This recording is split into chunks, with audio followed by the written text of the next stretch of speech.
ও মা, এই চুপ বাচ্চা আমার মোবাইল চাচ্ছে, দেখছো? চোখ বাড়ি চোখ। আরে মোবাইল চাচ্ছে, মোবাইল। আরে ও কি কথা বলতে পারে? আরে মোবাইল চাচ্ছে, আবার কথা বল। এই না, একটা মিথ্যে কথা বলবি না। কেন? ও তো কথাই বলতে পারে, ওর কাছে কিভাবে মোবাইল চাইবে? হ্যাঁ কাকু, মোবাইল চাচ্ছে, মোবাইল। মোবাইল চাচ্ছে। বাবা এরকম কেন? ওরে বাবা, এই না, দেখেন কি ছেলেকে খেল চললো। ও মা, বাচ্চা বাপই রে, তুই কেন কাঁদিস রে?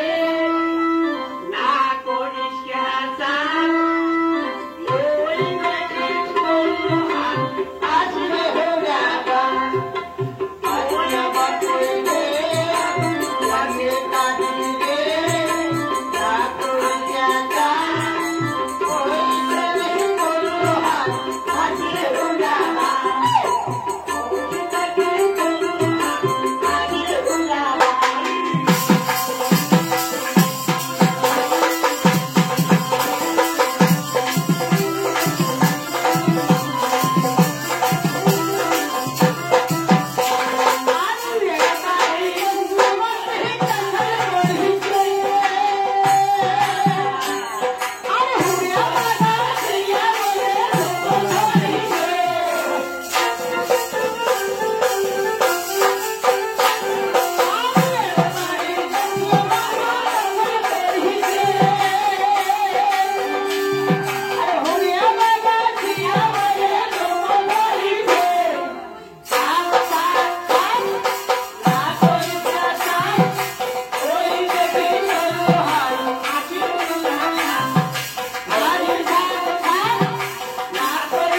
বাচ্চা কি খেয়াল করলো?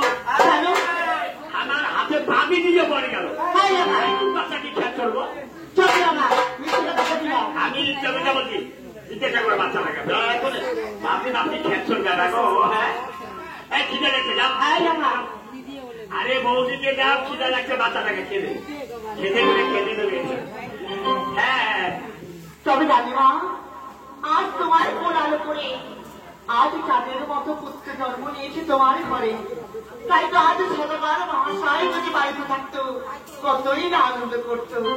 তাই তো সদাগর মহাশয় যখন বাড়িতে থেকে ফিরে আসবে, এই পুত্রের মুখখানা দেখতে পারবে, নিশ্চয়ই তার মনখানা আনন্দে মুখরিত হয়ে যাবে। তাই তো আমার মনে কি বলছে জানো সখী? কি